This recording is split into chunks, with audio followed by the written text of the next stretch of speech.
Welcome, Yadaboon, to Season 1, Episode 2 of the Gifted Present Podcast with your host, Jess, your upcoming lifestyle blogger, and the mother to the cutest pup in the whole wide world, Nora, aka Norito, and myself, Sehlynn, your professional snacker and mother to the cutest kitty in the whole wide world, Keanu, the Papa Kitty. Hey, Jess, how are you doing this week? I'm doing okay. How are you doing?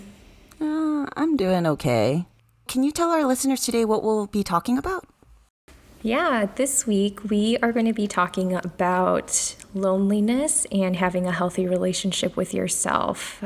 Before we do get into that, though, I just wanted to be honest and say that I'm feeling pretty raw right now. And as much as I've been looking forward to recording this episode with you, I'm just not really in too bright of a mood right now to be recording something, because the week that we are recording this episode is also the same week that Daunte Wright was killed. It was a week that footage of Adam Toledo being shot and killed by the police was released, and it is also the same week where the Indianapolis mass shooting occurred. So it's been a rough week, and I just don't really know how to feel or what to say at this moment. I just feel very frustrated. And at the same time, I'm also just feeling so sick of grief. But I don't want to grow numb to any of these issues, because a lost life is worth so much more than any amount of respect I could pay. I don't want to become someone who just shrugs at violence and accepts that this is how things are. And I don't want to turn a blind eye and force positivity when searching for a silver lining is probably the most inappropriate response to have to these horrific losses. So that's how I've been feeling. And I just want to say that no amount of tears that I shed or money that I donate can heal the brokenness of all the family members who have been left behind to deal with their grief. And no amount of protesting or demanding change will bring back the dead. And so when you steal a life, it's not just about one life's blood on your hands, but one person is many persons all at once. They're a father, a son, a brother, an uncle, a grandfather. And what you do is you wound the lives of people who must now survive without one person who has many persons to them. You murder the deep connection between loved ones. You steal love that wasn't your right to kill, and you ruin a whole tribe, and all for what, right? A power trip to express your hate, to tell people that you're in pain. And so I'm sure I have a lot of anger and frustration in my voice, and I think it's because I just want it all to stop. But I'm also at a loss for words, and so I just wanted to start this episode with just paying the respects to the ones who have lost and the ones who are deeply grieving at this moment. I just want to say thanks for bringing it up, because I think it's important to talk about. I feel exactly what you're feeling. I honestly don't really have many words for what's going on right now, because I just feel so much. And I feel for everyone that has lost somebody. It's not easy to lose anyone, let alone someone you love and someone that's your family or friend. So my heart goes out to everyone that has lost somebody this week. And I hope that, even with something like this podcast, we can really build a community where it's about love and empowering one another, encouraging one another. Because I don't have all the answers. Yeah. Jess doesn't have all the answers. We don't. Yeah. We're just two people. But I know that if I have one job as a human being, is to just make sure I'm a good person, I hope that that can be contagious. And you can't fight hate with hate. Right. I mean, you can, but what's going to come out of it? More violence? I'm really tired of the violence, honestly. And, we're here for you guys too. I mean, those that have been reaching out in our DMs, we read all of that. We communicate with you guys, engage with you. And I think the most that we can do together is just come together and be stronger together, work together. Our hearts are here on the table with you guys, on our sleeves. I think I meant more on our sleeves. Sometimes I get my words mixed up, so. I felt that. Yeah. I felt that. Thank you. Yeah. Well, let's move on to our topic for today. Again, I know in the last episode we alluded to talking more about relationships in this episode. And it's true, because I think it's fun to talk about relationships and listening to stories of how couples got together. But this episode isn't going to be just about that. Like, yeah, we'll talk about relationships between couples, but really the main focus here is to examine and unpack our relationship with ourselves. So if you feel clickbaited in any way, I'm sorry, but not really, because I care more about people's personal well-being. And when Sehlynn and I were prepping for this episode, we wanted to talk about relationships, but as we were brainstorming, we just came to this conclusion that healthy relationships happen between healthy individuals. And that sounds simple and obvious, but it's actually pretty nuanced and takes a lot of work to become a healthy individual. It's so important to invest in your relationships with yourself. So before we jump the gun and talk about relationships with others, we wanted to pause and make sure that we, including you listeners, pay attention to our relationship with ourselves. Because what I've seen and experienced is that if you enter into a relationship feeling lonely and wanting to make the loneliness go away, you're going to still feel lonely, even if you're in a relationship. Yeah, I'm currently in a relationship right now with my boyfriend, Ian, and we're coming up to 4 years soon. Yay! Congrats. It's kind of crazy because I think of 4 years and I compare that to like graduating high school or college. So I feel like this is like a really big milestone for me. But the reason why this relationship is so important to me, because actually before I was dating Ian, I found myself getting in a vicious cycle of getting into really unhealthy relationships. And it didn't matter if it was just like a boyfriend-girlfriend relationship or if it was a friendship with a girlfriend. I just constantly felt like I was in something bad. So it came to a point where I had to ask myself and slow down. And I had to ask myself, why is this happening to me? And it was a sad realization that it's actually me. I was the problem. I didn't like who I saw in the mirror. I didn't like who I became. I didn't like who I was. I felt like I became somebody that was just so other people's personalities because I was so easily influenced, and I let myself be easily influenced. So this great dislike for myself made me hate being around myself. And instead of drowning myself into Korean dramas, I actually decided to work on myself. And I really wanted to be someone that I wanted to date because I didn't like who I was. Yeah. I was like, I wouldn't want to date that. So I understand. So this kind of was around the time I was going to turn 26. And when I did turn 26, I told myself, I have 4 more years until I turn 30. I want to see what I can become. I just want to give myself that chance. I want to get the best body that I can ever get. I want to feel the prettiest that I've ever felt, just because I honestly felt really ugly. So I'm like, well, what can I do? Put some makeup on, dress nice, brush my hair.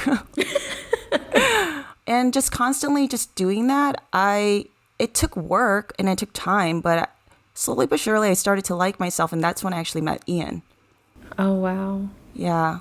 And from there, I think that's kind of why we have a healthy relationship, was because I knew how to love myself first in some way.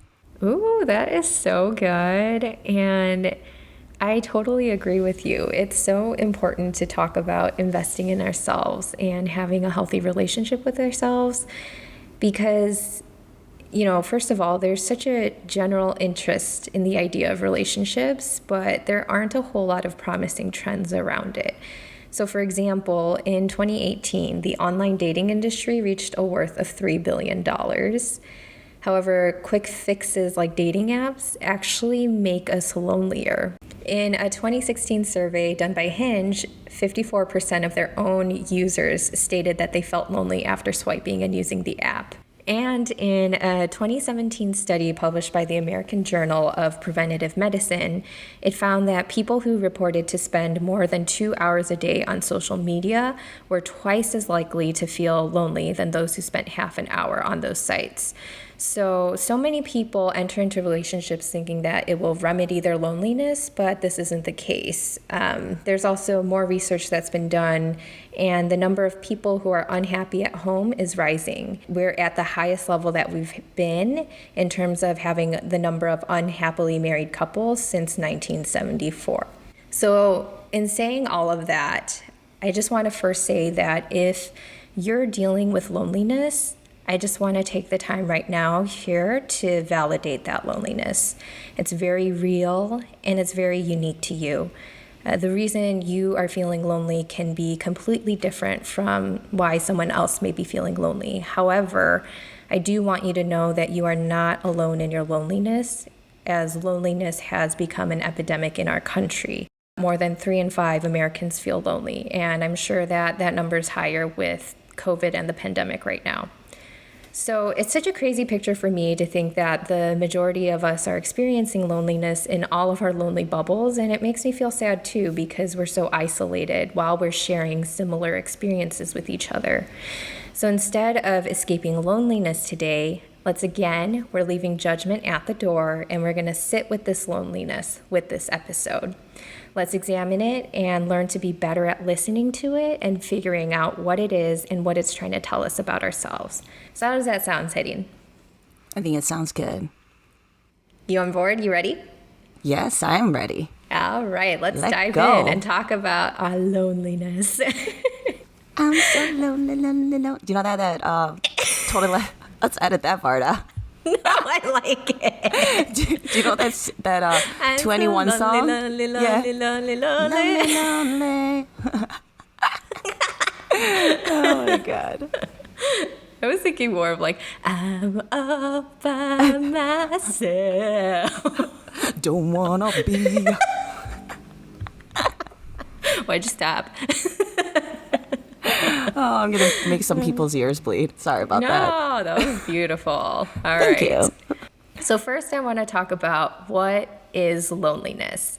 Just so that we're on the same page, when we're talking about loneliness, we're referring to a definition of it being a state of mind. Loneliness causes people to feel empty, alone, and unwanted. People who are lonely often crave human contact, but their state of mind makes it more difficult to form connections with other people. Loneliness, according to many experts, is not necessarily about being alone. Instead, if you feel alone and isolated, then that is how loneliness plays into your state of mind. So I also want to talk about what causes loneliness, because the tricky thing about loneliness is that it's highly individualistic, meaning that what makes me feel lonely won't necessarily be the same thing as what would make Sehlynn feel lonely. So it can be difficult identifying what triggers your loneliness, but some causes could be feeling disconnected from other people or misunderstood, experiencing the loss of a loved one, having low self-esteem, or going through significant life transitions. Loneliness is something that we have to take seriously. It's not one of those things where we should brush it off or tell ourselves to suck it up and move on with our lives, because it actually has serious effects in our lives, including increased risk of alcoholism and drug use, altered brain function, Alzheimer's disease progression, antisocial behavior, cardiovascular disease and stroke, decreased memory and learning, depression and suicide, increased levels of stress, and poor decision making. So the effects of loneliness can be very dangerous, and one study has shown that loneliness can be so debilitating to your health that its effects can be compared to smoking a pack of cigarettes a day. So it's important to remember that loneliness is a reaction to something that you are not receiving. If you have an unmet need, then you feel lonely. Your emotions, therefore, and how you're feeling shouldn't necessarily dictate your decisions, like they shouldn't run your lives, but they're a really good compass that point to what's really going on inside. So if you're feeling lonely, sad, happy, whatever it may be, don't ignore these emotions. Just because an emotion doesn't feel good doesn't necessarily mean that it's bad to feel it. So I want to take some time and examine ourselves here. Sehlynn, would you be so kind as to describing how loneliness might feel for you? When I feel lonely, I usually feel really rejected and misunderstood. I feel like I'm too much for people and I second guess myself constantly. And it then leads to feeling hopeless, followed by grief, and eventually a lot of anger. Ultimately, I just feel like a complete outsider and have this mindset and this notion that everyone finds me annoying, dislikes me, hates me, and or all of the above. Wow. Yeah, it's pretty dramatic, I know, but it just goes really deep, and it feels like I'm a huge disappointment. And I hate feeling like I'm a disappointment. And then, it just constantly then follows with, feelings of feeling like a failure, depressed, anxious. Yeah. And it's like this loop that you can't get out of. Yeah. Wow. Well, thanks so much for being vulnerable and sharing all of that. And I say wow, not because I'm shocked by what you shared. I'm saying wow because my loneliness feels different for me. And I think that just goes to show that it truly is an individualistic thing. So for me, loneliness, I think of first the physiological responses that are tied with my emotions. So I feel a weight on my shoulders. My posture can actually curl up almost like I'm in the fetal position. And then I start to feel this despair. And I start believing that I don't really matter and that people won't even notice if I cease to exist. I guess what I picture is this sort of glass barrier that's around me, and I'm stuck inside, and everyone else is outside of that barrier having a great time. So I only get to observe what's happening, and even if I'm in the middle of all of the action, there's this unspoken and unseen thing that separates and disconnects me from others. So yeah, that's kind of how loneliness feels for me. It's not a fun place to be at. And again, we're just going to be present with ourselves, knowing that this is a safe space to explore these things. So Sehlynn, can you give me some examples in your life that have either triggered feelings of loneliness for you or made you feel really lonely? To be honest, when I think of loneliness, I think it really starts with feeling so rejected at church. I've shared this with you before, but, I really couldn't express myself or be authentic. Yeah. I was told that I have to be a certain type of person. I had to fit into this mold. Yeah. And because I wanted people to like me, I just found myself constantly changing who I really am to fit their mold. It honestly made me feel like I was really undesirable and unworthy of people's time and space. So I find it funny, because I was really this kid that really wanted to be different. And I really liked the idea of truly embracing the idea of diversity and inclusion. And it just wasn't that for me there. And I think having that at such a young age really set a bad foundation of low self-esteem. Oh, yeah. Yeah. So yeah, when you ask me what are some examples of feeling lonely, I immediately think of church. Yeah, I feel you on that. That's definitely a topic worth unpacking too, is how religion affects our lives in both positive and negative ways. And I think for me, things that trigger my loneliness, I actually for a long period of my life really hated hanging out with people. And some of it is because, yeah, I do have some social anxiety.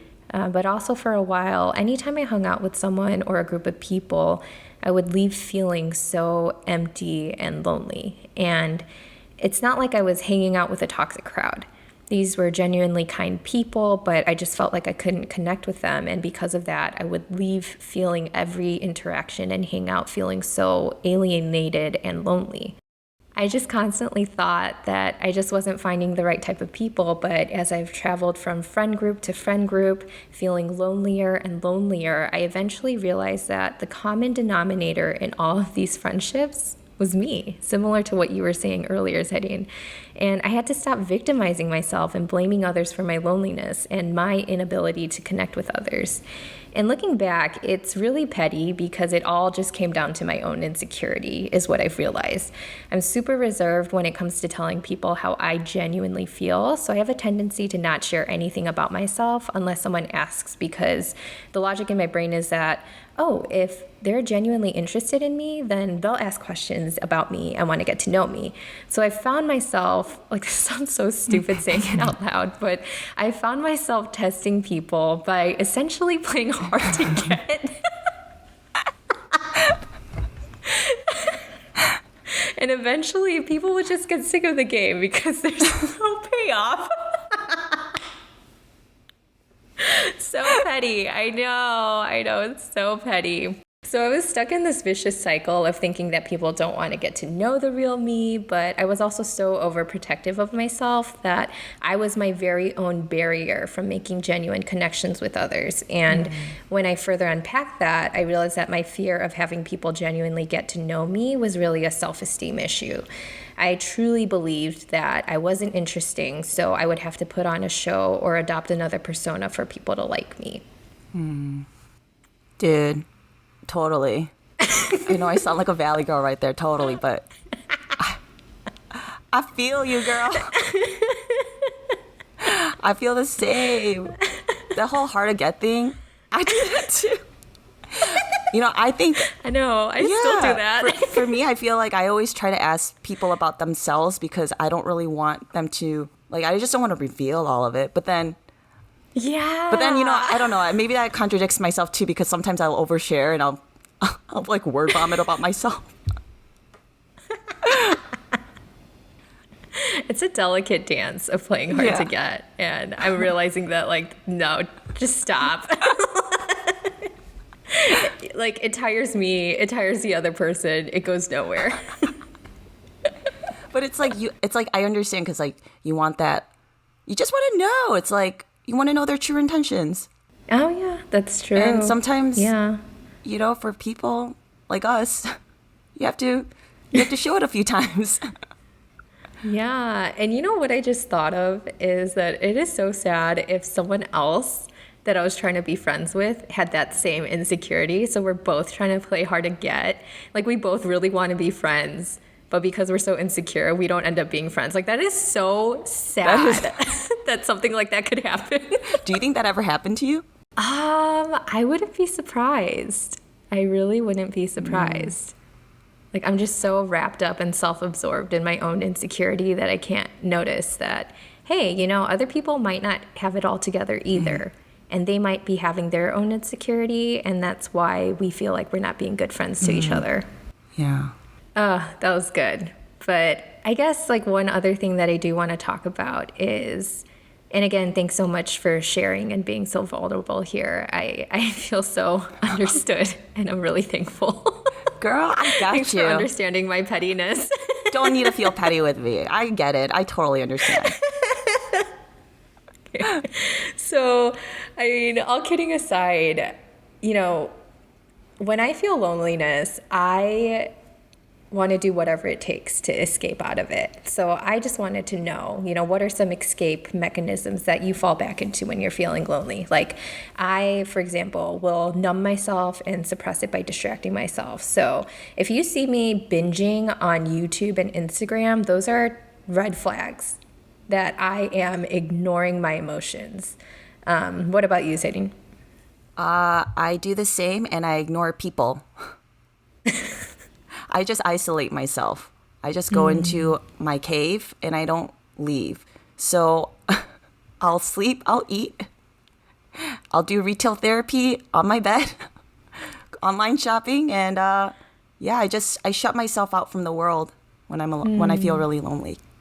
Yeah. And isn't that interesting? Because you think that you want connections, but when you start feeling loneliness, you do things to further isolate yourself from people. Yeah. Yeah. Well, I would say again, and I mentioned this earlier, is that one of the most effective ways of dealing with loneliness is to let yourself feel that loneliness and express it.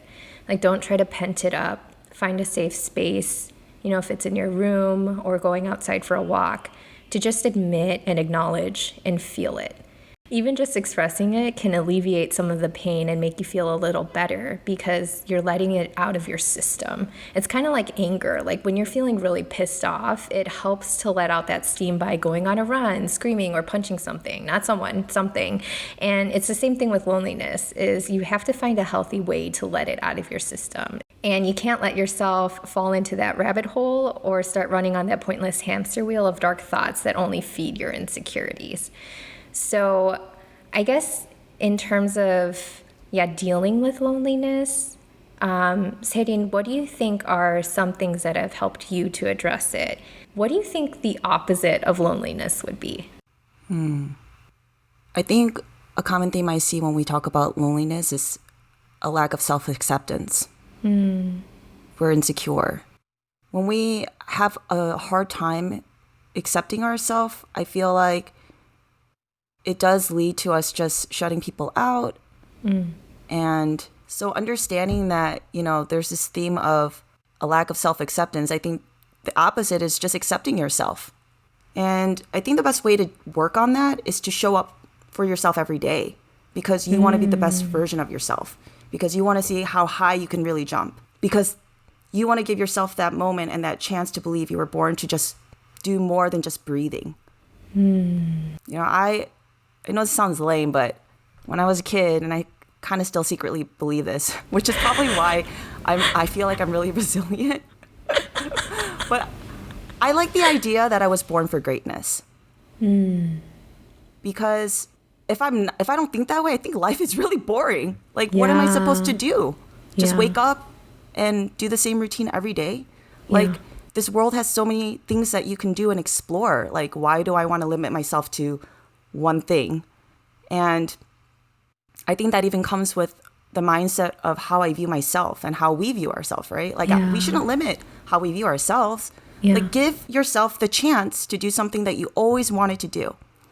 And when I think about things, like, I really wanted to be a figure skater, but I couldn't do it because Dad said no, like, too expensive, and that doesn't mean I can't do it now, So I realized these things. So to fulfill that childhood dream, I bought roller skates. Kind of suck at it right now, not gonna lie, but I love it. I feel like I'm giving myself that chance that I never got before. There's no blaming that needs to be done. It's just I just didn't have that chance before for whatever reason. But if I have the opportunity to do something about it now, then I want to take that opportunity. So to get out of loneliness, show up for yourself every day. Be your best friend. And empower yourself. And don't rely on others first to empower you. And one thing that one of my really good friends once said to me is, love yourself. That changed my mindset. I think her saying that to me really helped me to want to be a better person too, for myself. Because I realized I was doing everything for everybody else. I was trying to figure myself out for other people. Like, are they going to like this flavor? Who cares? I'm me. I should love me. And honestly, I know I'm talking big right now because it's really hard to do it every day. Like, I don't love myself every day, but those days that I don't like myself, I really try to tell myself, and I sometimes even go as far as being dramatic by looking in the mirror and saying, you're going to do it. Wake up. Don't be scared. You a queen.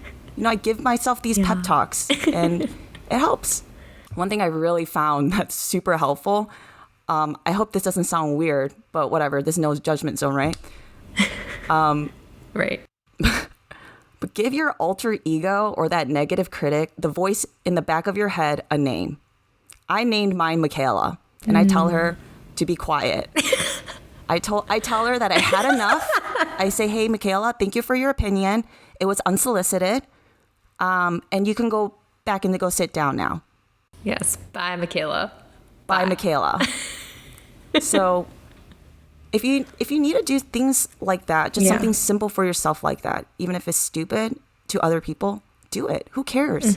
It's your life. You have to live it. You have to wake up in your body every day. At least that's just how I try to think, so I can have some sense of peace that even though I'm flawed, I'm still lovable. Yeah, and I have to say that I totally agree with you in terms of there being this connection between loneliness and self-acceptance, because I think a lot of times I end up using other people as some sort of form of evidence to prove that I'm likable or that, people want to be around me, and that's where my value comes from. But I'm realizing more and more that I can't use people like that. Like, they can't be this gauge that tells me how good I am or how much I suck. And really what it comes down to is developing this self-acceptance where I take the time to just hang out with myself and see what I'm like, and without any judgment, just accepting that and knowing that this is how I'm wired, this is how I've been created, and that's totally okay. I may not look like the other person that I want my life to look like, but at the end of the day, I'm me. I'm stuck with myself for the rest of my life. And so I better have a good relationship with myself. I totally agree with the idea that self-acceptance is definitely tied to loneliness. And I think one other thing that I wanted to mention in terms of dealing with loneliness is honestly seeing a therapist and investing in your mental health. I think that is one thing that you just can't live without in your life, is investing in your mental health and your spirituality.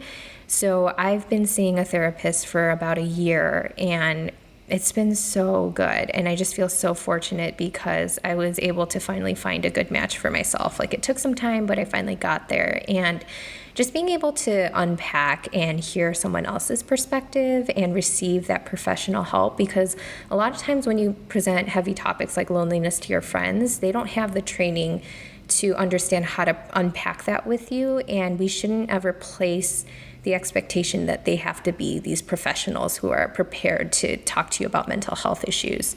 So when I've had conversations with my therapist, it has just done so much for me. And I would even say, like, if you told me a year ago I'd be starting a podcast, I'd be like, there's no way. Because my self-worth was so low at the time that I truly believed I'm not worth listening to. So I would say, if you haven't tried already and you're just consistently feeling this loneliness, and sometimes if you're in a healthy state, you can get out of it, right? And you can tell yourself to be this queen and just go conquer the world. But sometimes you can't do it by yourself, and that's okay. It's okay to reach out for help. So those are my two things, I guess, in terms of how I've been processing with my own loneliness, especially during this pandemic, is having some self-acceptance, learning to hang out with myself and getting to know myself, and then also going through therapy. I don't know, is there anything else that you'd like to add? Oh, I really love that you bring up therapy because, you're right. Like, it's not always easy to do it by yourself, and it's okay to ask for help. And I think surrounding yourself with people that support you and understand and can talk to you is important to have. And to have that support, it's motivation, I feel like. Yeah, totally. So then I would like to wrap up this episode with something fun. I want to ask you, Sehlynn, what's one thing that you love about yourself? Because we talk so much about self-acceptance and having that self-esteem to know that you are loved, that you are not a loser, but you're fine just the way that you are meant to be. So I wanted us both to just own it, show ourselves some self-love today. Obviously, we always have room for growth and development. I'm not saying we're perfect, but that doesn't mean that we don't have qualities inside of us right now that are lovable. So I'll give you some time to think about it, because I was originally thinking that I wasn't going to tell you that I was going to ask you this question, but I really want this to be something meaningful, because, again, self-love isn't the same thing as being self-absorbed or self-obsessed. You should like yourself and have a healthy relationship with yourself. So I'll go first in sharing something about myself that I like. So I like that I can create safe and peaceful atmospheres and strike up meaningful conversations with my friends. I love inviting my friends to my home and setting up the atmosphere to help them know that they're entering into a safe place and that they can just be honest with themselves and with me, and we can just exchange stories. So once COVID is over, like I can't wait to have Sehlynn over at my place so that we can just chat and hang out some more and have some good time. So that's my little piece of self-love for myself today. How about you, Sehlynn? I'm glad you gave me time to think about it because I needed time to think about it. Like, I know as much as I said earlier, like, I try to give myself these pep talks like, oh, you're a queen and whatever, you know. It's not easy to like myself every day, and I do struggle with it. So I really had to think about this. And what I like about myself is that I genuinely care about people, and I mean well. And I don't ever have intentions to hurt people. I think I really want people to know that. And oh my God, I don't know why I'm getting emotional, Jessica. It's fine. Just roll with it, girl. This was really hard for me to answer. I just know that I was trying to be really confident earlier and just encourage people to love yourself because I know how hard it is. And as much as I tell myself and I try to tell myself in the mirror, you know, love yourself, you're a queen. It's one thing to say it out loud, but to really believe it is really hard. Yeah. So I think that's why I'm crying, is because I really do have a hard time loving myself. And I just don't want to feel like an imposter because I'm trying to encourage other people to do something that I really struggle with. But if I had to say I like anything about me, it's that I genuinely care about people and I mean well. Yeah. I know I can come off being like really hyper, and sometimes I feel like I'm too much for people. But it's only because I'm excited to get to know you. Yeah. And I like that I'm friendly. Yeah. Yeah. I like that I like to get to know people, and I like that people can feel comfortable enough to talk to me and open up. And I think that comes from me being genuine. That was really good. Hey, loneliness is a really tough thing to talk about, and self-love is really difficult too. It's not easy. Yeah. And I think that's why I got really excited about this podcast, was because, you know, I just want people to know that they're not alone. And these thoughts and these feelings and these emotions, they're very raw and they're real. And even sometimes where it feels like you feel stupid for even feeling these feelings. Yeah. Because maybe you just assumed wrong or whatever. Yeah. Validate it for yourself because those are your feelings and you have every right to feel what you feel. It's true. Yeah, well, I really genuinely want to thank you so much for sharing all of that. Like, even if we weren't being recorded, I would still be like, thanks so much for letting me know, because just knowing your history with people and with the church too, you weren't really allowed to express yourself, and you had to try so hard to be someone different in order to feel accepted. And so I can only imagine how foreign it could feel for you to suddenly be able to accept yourself and be okay with it. And I think I've told you this before, I see nothing wrong with wanting attention and being a star and being a figure skater. Like, those are all really great qualities to have. Of course, I think it can take a turn for the south when you do those things to get attention. But if it's a genuine part of who you are, like, there's no problem with that. Like, who cares if you get attention? Why not? If you're made to get attention, get attention. If you're a star, like, you can't hide that. It has to shine. And so, I just want to thank you so much for just being willing to try this exercise out with me. I'm sure it was really hard for you, but I think you nailed it. And I know that we're not supposed to necessarily look to other people for validation in this episode, but I just want to say that I wholeheartedly agree and 100% mean it when I say that you are such an easy person to talk with. And truly, what you see is what you get. You wear your heart on your sleeve, and that's something that I really appreciate about you, is that I know that whatever comes out of your mouth, it's genuine. So thank you. Thanks, Jessica. That means so much to me. Yeah, I love you. Of course. Love you too, boo. Well, that's what we wanted to do today, is we just want to really normalize loneliness. And I think for both of us, we have our insecurities. And so we had no idea where this episode was going to go.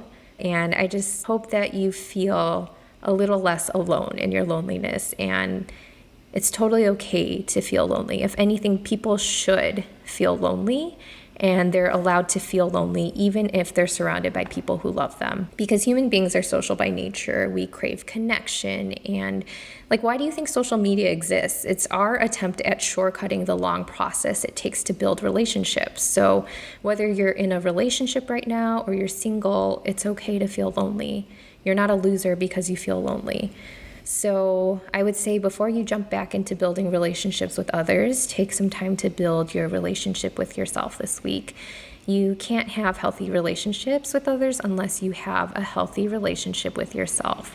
And this isn't a checkpoint that, once I achieve this thing, I'll always have healthy relationships. As we've been talking throughout this whole episode, you're always going to be growing as a person. So this is a lifelong journey where there are some days where you're really going to be feeling yourself, calling yourself queen. And then there are other days where you just feel like you're the most useless piece of crap in the world. So the only person you're guaranteed to be stuck with for your whole life is yourself. So make sure to get to know yourself, and don't forget to take care of yourself. This week, the questions that we kind of want you to reflect on until the next episode are the following. What are some things that trigger loneliness for you, and why do those things make you feel lonely? And second, what are some qualities about yourself that make you a good friend? So just like Sehlynn and I shared, do this exercise with yourself too. You could think that you have qualities of being really patient, generous, or fun to be around. And once you identify some of these qualities, pick one and be the recipient of that quality this week. So if you're a really good listener to your friends, be a good listener to yourself today. If you're really generous, go buy something on your wish list. Or if you're as broke as I am, be generous with your time and block out some time for yourself to do whatever you want. So that is our homework for you for this week. I just want to thank you guys so much for tuning in and listening to us, and I will let Sehlynn take it away. Thanks, Jess. Yes, so I hope you guys like this episode. Please slip into our DMs. We love engaging with you guys. Don't forget to like, comment, subscribe, follow. If you're curious about the articles that we mentioned in the show, please check out our show notes. And don't forget that all of our handles for our social media is at The Gifted Present. Jess's Instagram is j.jesskim. Mine is @hittingshe. And we hope to hear from you guys and can't wait for the next episode. So see ya, love ya, and ciao. Ciao. Ciao. I can't believe I cried.